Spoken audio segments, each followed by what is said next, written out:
Vous avez plus de 65 ans ou vivez avec une personne de cet âge, alors cette vidéo est indispensable. Des études récentes montrent qu'une habitude matinale très courante peut augmenter considérablement le risque d'accident vasculaire cérébral. Pire encore, la plupart des gens ne se rendent même pas compte qu'ils se mettent en danger dès le réveil. Dans cette vidéo, vous découvrirez quelle est cette habitude, pourquoi elle est si dangereuse à ce stade de la vie et ce que les experts recommandent de faire pour éviter un accident vasculaire cérébral dès les premières heures de la journée. Restez jusqu'à la fin, car les informations que vous allez entendre peuvent littéralement sauver des vies. Si vous êtes nouveau sur cette chaîne, n'hésitez pas à liker et à vous abonner pour ne manquer aucune vidéo. Il se réveille, s'assoit sur le bord du lit, se frotte les yeux et, presque automatiquement, la première chose qu'ils font est de se diriger vers la cuisine pour se préparer une tasse de café chaud. Pour beaucoup, c'est un rituel sacré, un moment de calme avant l'agitation de la journée. Mais ce que peu de gens savent, et encore moins reconnaissent comme une menace réelle, c'est que cette habitude, si quotidienne, peut représenter un grave danger, en particulier pour les personnes âgées de plus de 65 ans. Comment quelque chose d'aussi courant peut-il être aussi risqué? La réponse, bien que surprenante, repose sur des bases scientifiques solides. Boire du café, en particulier en grande quantité, ou immédiatement après le réveil, peut augmenter considérablement le risque d'accident vasculaire cérébral chez les personnes âgées. Pour comprendre pourquoi, nous devons aller au-delà des apparences et explorer ce qui se passe réellement dans le corps au réveil. Pendant le sommeil,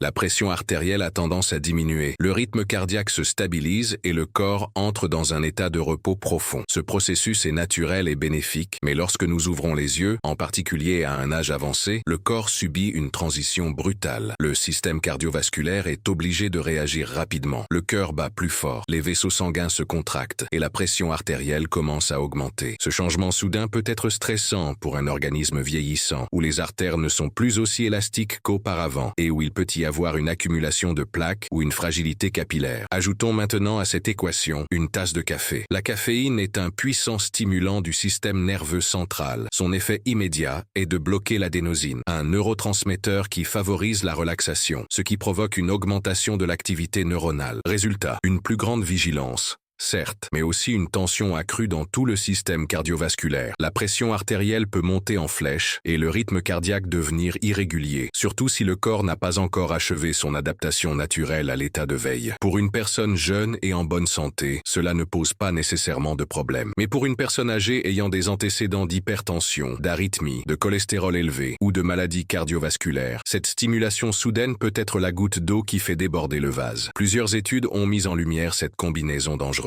Des recherches publiées dans des revues médicales renommées ont montré que le risque d'accident vasculaire cérébral est nettement plus élevé au cours des premières heures de la journée. En effet, on estime que c'est entre 6 et 11 heures du matin que se produit la plus forte concentration de cas d'accidents vasculaires cérébraux, ce qui coïncide exactement avec le moment où la plupart des gens consomment leur première dose de caféine. Ce n'est pas une coïncidence. La science souligne un lien de causalité entre le stress matinal de l'organisme, l'augmentation de la pression artérielle et la consommation de stimulants tels que le café. Mais le problème ne se limite pas au café. D'autres habitudes matinales, qui semblent inoffensives, peuvent également contribuer au risque. Se lever brusquement, sans laisser le corps s'adapter, peut provoquer une hypotension orthostatique, une chute soudaine de la pression artérielle qui peut entraîner des vertiges ou des évanouissements. Ou, au contraire, une augmentation soudaine de la pression qui compromet l'irrigation cérébrale. De plus, le jeûne prolongé, très fréquent chez les personnes âgées qui ne dînent pas bien ou qui prennent leur petit déjeuner tard, peut provoquer des fluctuations du taux de glucose dans le sang qui, combiné à un excès de caféine, déclenchent une tempête métabolique dangereuse. Cela signifie-t-il pour autant que les personnes âgées doivent complètement renoncer au café? Pas nécessairement. Le message ici n'est pas alarmiste, mais plutôt conscient. La clé réside dans la modération, le moment de la consommation et l'état de santé général de l'individu. Boire du café n'est pas dangereux en soi, mais le faire immédiatement après le réveil, sans permettre à l'organisme de s'adapter progressivement et sans s'hydrater correctement au préalable, peut représenter un risque inutile pour les personnes dont l'état physiologique est déjà compromis. Il est recommandé d'adopter une routine plus attentive et plus consciente au réveil. Au lieu de se précipiter directement dans la cuisine pour se servir une tasse de café, l'idéal serait de passer les 10 à 15 premières minutes de la journée à s'hydrater avec de l'eau à température ambiante, à faire quelques étirements doux, à respirer profondément et à laisser le corps se réveiller progressivement. Ce n'est qu'alors, lorsque le système cardiovasculaire est plus stable, qu'il peut être considéré comme sûr de consommer une tasse de café, de préférence avec de la nourriture et sans excès. Il est est également important de consulter un médecin de confiance, en particulier si vous prenez des médicaments pour la tension artérielle ou le cœur, ou si vous avez des antécédents familiaux d'accidents vasculaires cérébraux. Cette habitude matinale, que beaucoup considèrent comme un plaisir inoffensif, peut, dans certains cas, devenir un piège mortel pour la santé cérébrale. Et le plus inquiétant, c'est qu'il ne s'agit pas d'un cas isolé ou d'une exagération médiatique. Les chiffres, les statistiques et les études cliniques le confirment. C'est pourquoi, si vous avez plus de 65 ans ou si vous vous occupez d'une personne de cet âge, c'est le moment idéal pour vous arrêter, réfléchir et, si nécessaire, changer une habitude qui, même si elle est minime, pourrait faire la différence entre la santé et la tragédie. À mesure que nous vieillissons, le corps humain commence à montrer les effets cumulés du temps. Certains de ces changements sont évidents. La peau perd de son élasticité, les cheveux deviennent gris, l'énergie semble diminuer, mais beaucoup d'autres se produisent en silence, à l'intérieur de nous, dans des organes et des systèmes qui ne fonctionnent plus aussi efficacement qu'auparavant. Parmi tous les risques pour la santé auxquels sont confrontées les personnes âgées, de plus de 65 ans, l'un des plus graves, et souvent sous-estimé, est le risque d'accident vasculaire cérébral. Et ce risque ne surgit pas de nulle part. Il est profondément lié à des transformations biologiques qui commencent bien plus tôt que nous ne l'imaginons. Pour comprendre pourquoi ce groupe d'âge est plus vulnérable, nous devons commencer par observer le système circulatoire. Avec le temps, les artères perdent leur souplesse. Ce qui était autrefois des conduits élastiques et résistants transportant le sang oxygéné avec fluidité se transforme lentement en tubes plus rigides, moins capables de s'adapter aux changements de pression. Cette rigidité artérielle, connue sous le nom d'artériosclérose, ne se produit pas du jour au lendemain. Elle est le résultat de décennies d'exposition à des facteurs tels que le tabagisme, une mauvaise alimentation, la sédentarité et, dans de nombreux cas, une prédisposition génétique. Le problème est aggravé par l'accumulation de plaques de cholestérol sur les parois artérielles, ce qui rétrécit l'espace par lequel le sang doit passer. Tout cela entraîne une augmentation chronique de la pression artérielle, également appelée hypertension, l'une des principales causes d'accidents vasculaires cérébraux. Mais l'histoire ne s'arrête pas là. Le cerveau, cet organe complexe et vital, change également avec l'âge. À partir de 60 ans, on observe une diminution progressive du flux sanguin cérébral. Cela signifie que certaines régions du cerveau commencent à recevoir moins d'oxygène et de nutriments qu'auparavant. Cette diminution peut ne pas provoquer de symptômes au début, mais elle rend le cerveau beaucoup plus vulnérable à toute interruption soudaine du flux sanguin, comme c'est le cas lors d'un accident vasculaire cérébral. Un événement qui, chez une personne jeune, pourrait être réversible ou causer des dommages limités, peut être dévastateur chez une personne âgée. La capacité du corps à autoréguler sa pression et à maintenir son équilibre est également compromise avec le vieillissement. Le système nerveux autonome, chargé de maintenir des fonctions constantes telles que la respiration, la température corporelle et surtout la pression artérielle, perd de sa précision. Il n'est donc pas rare que de nombreuses personnes âgées subissent des chutes de pression soudaines lorsqu'elles se lèvent rapidement ou se sentent étourdies lorsqu'elles changent de position. Cette détérioration du contrôle autonome rend le corps plus vulnérable aux crises cardiovasculaires, en particulier dans les premières heures de la journée, lorsque la pression artérielle est la plus variable. De plus, nous ne pouvons ignorer l'influence des maladies préexistantes. À partir de 65 ans, la prévalence de maladies telles que le diabète de type 2, l'insuffisance cardiaque, les arythmies et l'hypercholestérolémie augmente. Chacune de ces maladies représente à elle seule un facteur de risque d'accident vasculaire cérébral. Lorsqu'elles sont associées, une situation que les médecins appellent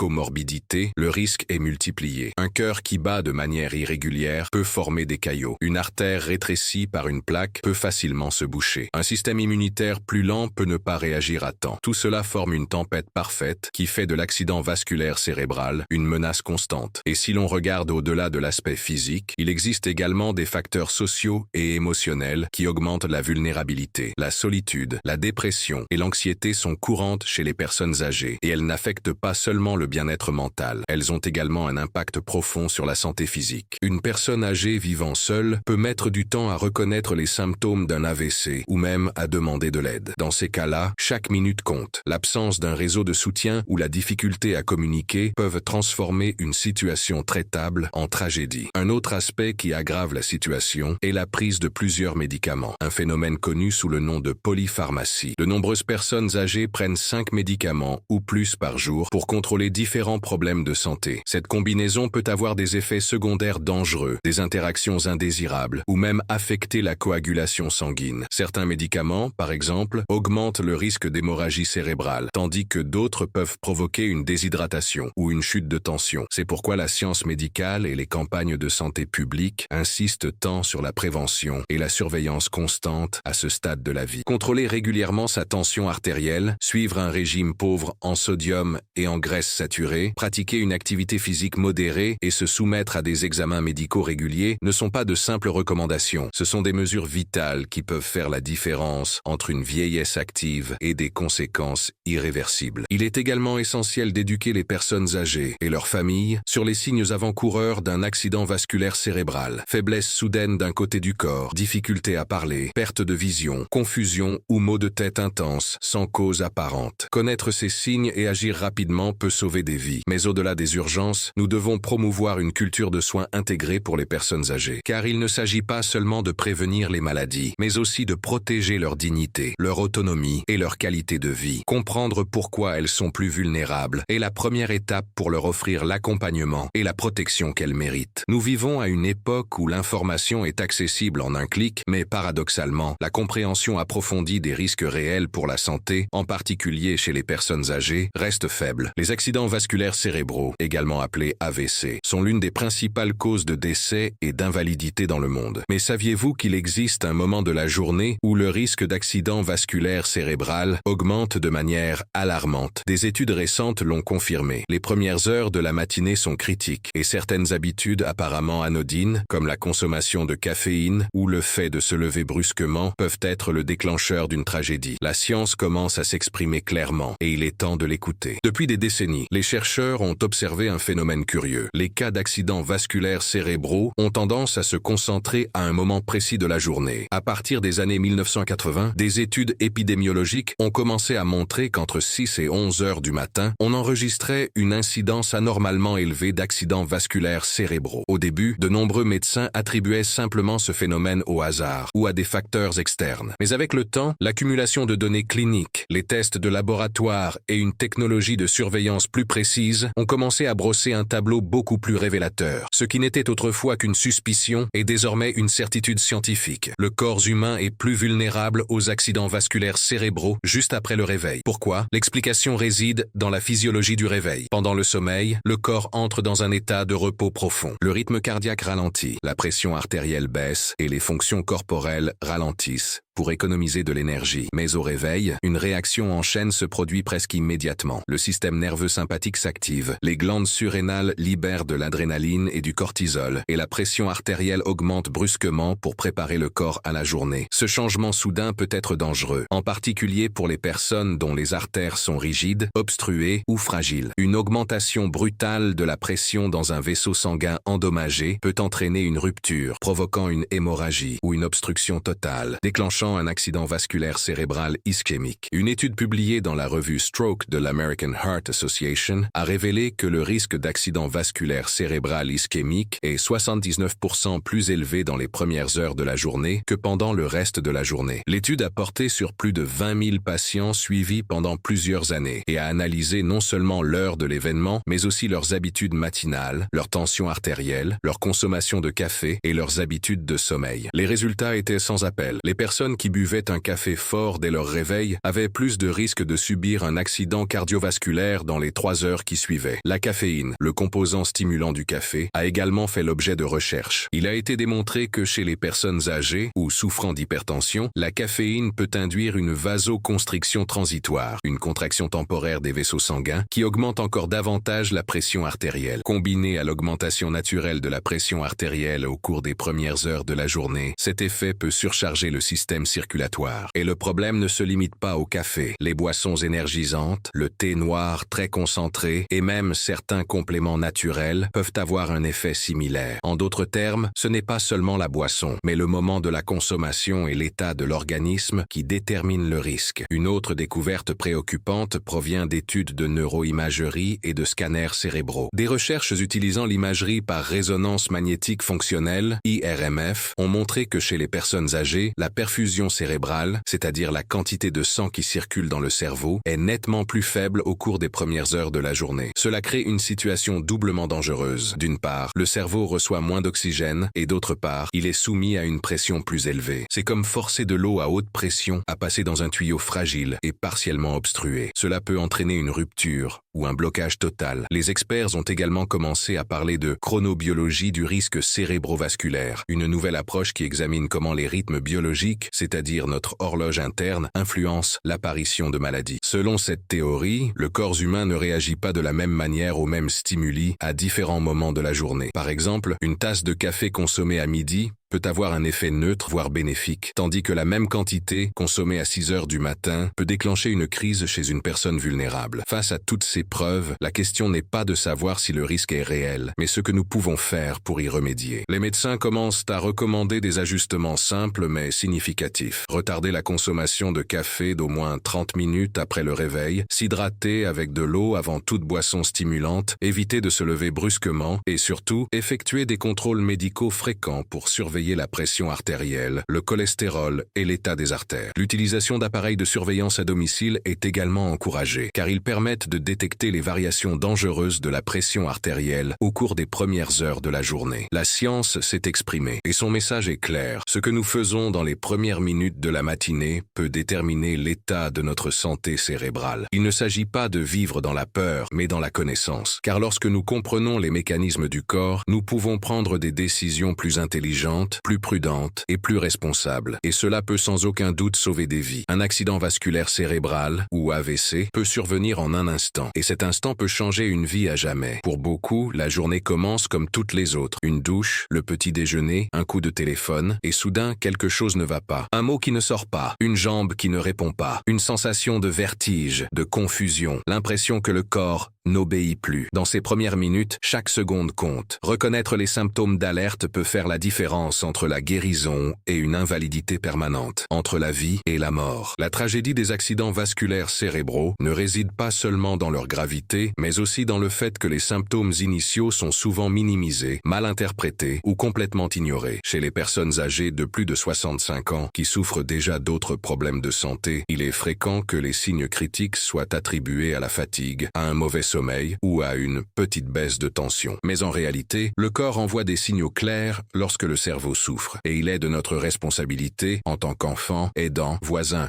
ou simplement en tant qu'êtres humains, d'apprendre à les identifier rapidement et à agir sans tarder. L'un des premiers symptômes les plus courants d'un accident vasculaire cérébral est une faiblesse soudaine d'un côté du corps, en particulier au niveau du visage, du bras ou de la jambe. Ce type de faiblesse n'est pas progressif. Il ne s'annonce pas. Il apparaît soudainement. Un bras qui ne tient plus une tasse, une jambe qui trébuche sans raison, un sourire qui devient asymétrique. Lorsque le cerveau cesse d'envoyer correctement des signaux aux muscles, le corps réagit par une perte immédiate de la fonction motrice. Si une personne à côté de vous ne peut soudainement plus lever un bras ou traîne une jambe en marchant, n'attendez pas pour voir si cela s'améliore. Il s'agit d'un symptôme d'alerte majeure. Un autre signe clé est la difficulté à parler ou à comprendre le langage. Cela peut se manifester par une incapacité à former des phrases, à utiliser les mots corrects ou à comprendre ce que les autres disent. Parfois, la personne bégaie ou son discours devient incohérent, comme si elle était ivre, même si elle n'a pas consommé d'alcool. Ce symptôme, appelé aphasie, peut être subtil ou extrême, mais il ne doit jamais être sous-estimé. La parole est contrôlée par des zones spécifiques du cerveau, et lorsqu'il y a une interruption de la circulation sanguine dans ces régions, les changements sont immédiats et évidents. Une perte soudaine de la vision, dans un œil ou les deux, est également fréquente. Certaines personnes ont une vision floue, d'autres voient double, et d'autres encore signalent une cécité partielle, comme si un rideau était tombé sur leur champ visuel. Ces symptômes visuels, bien que parfois brefs, sont des signes que le cerveau ne reçoit pas suffisamment d'oxygène. Ils peuvent durer quelques minutes ou plusieurs heures, mais ne doivent jamais être ignorés. Une altération soudaine de la vue est un signe d'urgence médicale, et non un simple désagrément passager. Des vertiges sévères, une perte d'équilibre ou de coordination et des difficultés à marcher peuvent également indiquer un accident vasculaire cérébral. Dans de nombreux cas, la personne ne peut pas se tenir debout sans aide ou titube comme si elle était désorientée. Dans d'autres cas, le vertige est si fort qu'il est impossible de bouger. Bien que les vertiges aient de nombreuses causes, lorsqu'ils apparaissent brusques soudainement, accompagnés d'autres symptômes neurologiques, ils doivent être considérés comme un signe d'alerte urgent. Le cervelet, responsable de l'équilibre et de la coordination, peut être affecté par un accident vasculaire cérébral, et ces lésions ont souvent des conséquences graves et irréversibles. Parfois, le premier signe que quelque chose ne va pas est un mal de tête soudain et insupportable, en particulier chez les personnes qui ne souffrent pas habituellement de maux de tête. Ce type de douleur, décrite par les patients comme la pire de leur vie, peut indiquer une hémorragie cérébrale. Dans ces cas, l'accident vasculaire cérébral n'est pas causé par une obstruction, mais par la rupture d'un vaisseau sanguin dans le cerveau. La douleur s'accompagne généralement de nausées, de vomissements, d'une raideur de la nuque ou d'une perte de connaissance. Il s'agit d'une situation critique qui nécessite une intervention médicale immédiate. Afin d'aider à identifier rapidement les symptômes d'un accident vasculaire cérébral, les spécialistes ont mis au point un outil simple mais efficace. L'acronyme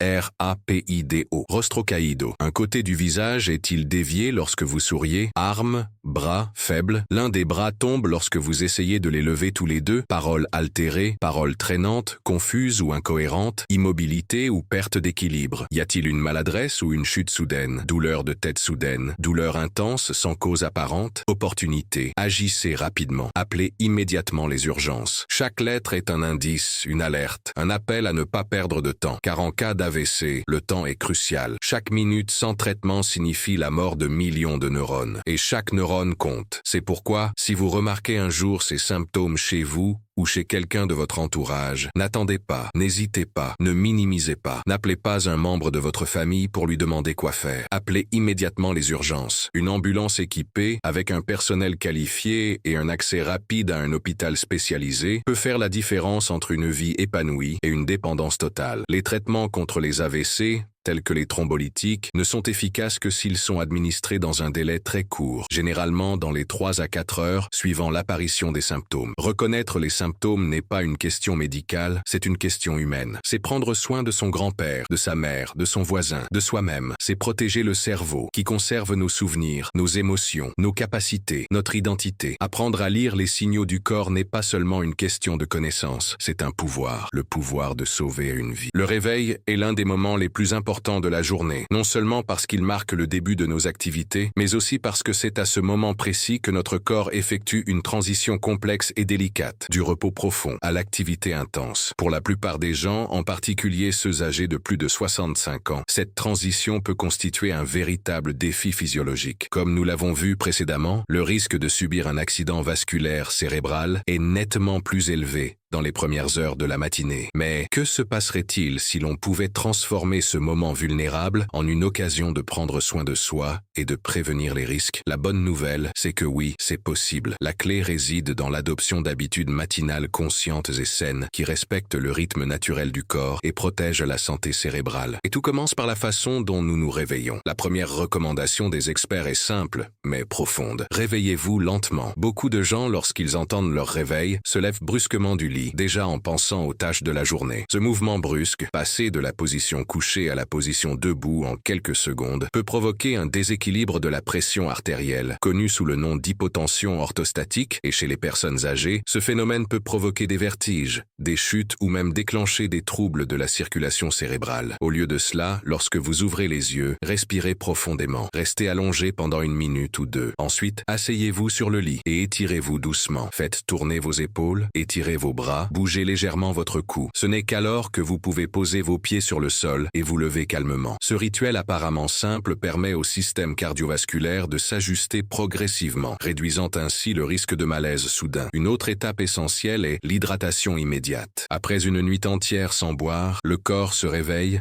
dans un état de légère déshydratation. Cette condition affecte directement la viscosité du sang, qui devient plus épais, augmentant ainsi le risque de formation de caillots, l'un des principaux facteurs déclencheurs des accidents vasculaires cérébraux. Boire un grand verre d'eau au réveil, de préférence à température ambiante, aide à réveiller les reins, à réactiver le système digestif et à rétablir la fluidité du sang. Certains spécialistes recommandent d'ajouter quelques gouttes de citron ou une pincée de sel de l'Himalaya. Mais le plus important est de maintenir cette habitude quotidienne et constante. L'eau est sans aucun doute le premier remède du matin. Et le café? Pour beaucoup, il est impensable de commencer la journée sans une tasse fumante. Mais comme nous l'avons déjà vu, pour les personnes de plus de 65 ans, en particulier celles qui souffrent d'hypertension, d'antécédents d'AVC ou de maladies cardiaques, le café doit être reporté. Cela ne signifie pas qu'il faille y renoncer complètement, mais plutôt respecter le rythme naturel du corps. L'idéal est d'attendre au moins 30 à 60 minutes après le réveil avant de consommer de la caféine. Pendant ce temps, il est préférable d'opter pour des thés doux tels que la camomille, la menthe ou le thé vert à faible concentration, qui offrent des propriétés calmantes et antioxydantes, sans l'impact brutal de la caféine sur le système nerveux central. Vient ensuite l'importance d'un petit déjeuner nutritif et équilibré. Beaucoup de personnes âgées, par habitude ou par manque d'appétit, sautent le petit déjeuner, mais c'est une grave erreur. Un organisme à jeun depuis longtemps, qui se réveille avec un faible taux de glucose et sans réserves énergétiques suffisantes, est plus vulnérable aux fluctuations métaboliques dangereuses. Un petit déjeuner idéal pour protéger le cerveau doit contenir des protéines légères, comme des œufs brouillés, du yaourt nature ou du fromage blanc, des glucides complexes, comme des flocons d'avoine, du pain complet ou des patates douces, et des bonnes graisses, comme de l'avocat, de l'huile d'olive ou des noix. Ces aliments aident à maintenir une glycémie stable, nourrissent le système nerveux et procurent une sensation de satiété, sans surcharger l'organisme. De plus, l'activité physique matinale joue également un rôle crucial. Mais attention, il ne s'agit pas de faire des exercices intenses dès le réveil, mais plutôt des activités douces qui activent la circulation et oxygènent le cerveau. Une petite promenade, une série d'étirements ou même des pratiques telles que le tai chi et le yoga peuvent favoriser l'équilibre, renforcer la musculature posturale et surtout stimuler l'irrigation sanguine cérébrale de manière contrôlée. Ces mouvements, effectués en pleine conscience et avec une respiration profonde, agissent comme un massage interne pour le cerveau et le cœur. Une autre habitude peu mentionnée, mais d'une valeur inestimable, est celle de la gratitude et de l'intention consciente. Commencer la journée par un moment de silence, de prière, de méditation ou de réflexion peut réduire considérablement les niveaux de cortisol et d'adrénaline, des hormones du stress qui augmentent naturellement au réveil. Des études montrent que les personnes qui pratiquent la gratitude matinale ont moins de maladies cardiovasculaires, un meilleur contrôle émotionnel et une meilleure qualité de sommeil. Et cela, par conséquent, protège le cerveau. Après tout, le stress chronique est un ennemi silencieux qui, avec le temps, use les vaisseaux sanguins, dérégule la pression artérielle et favorise les accidents vasculaires cérébraux. Tout aussi important est de planifier sa journée de manière légère et douce. Au lieu de se lever en courant et de se plonger immédiatement dans ses obligations, s'accorder 20 ou 30 minutes pour se mettre dans le rythme calmement est un véritable investissement dans sa santé. Évitez votre téléphone portable, les réseaux sociaux ou les informations alarmantes dès le réveil. Au sortir du sommeil, le cerveau est encore en ondes alpha, un état sensible et réceptif. Le submerger de stress dès le matin crée un environnement interne inflammatoire et déséquilibré. Lisez plutôt quelque chose d'inspirant, écoutez de la musique douce, prenez votre petit déjeuner en pleine conscience. Ce ralentissement initial peut sembler un luxe, mais c'est en fait un besoin biologique dont le corps a besoin et que le cerveau apprécie. Avec de petits choix, il est possible de réécrire la façon dont nous commençons la journée. Pour les personnes de plus de 65 ans, ces choix matinaux ne sont pas seulement des préférences de style de vie, ce sont des décisions de protection cérébrale et cardiovasculaire. La bonne nouvelle, c'est qu'ils ne sont ni difficiles, ni coûteux, ni inaccessibles. Ce sont des gestes simples, mais pleins de conscience. S'hydrater, bouger,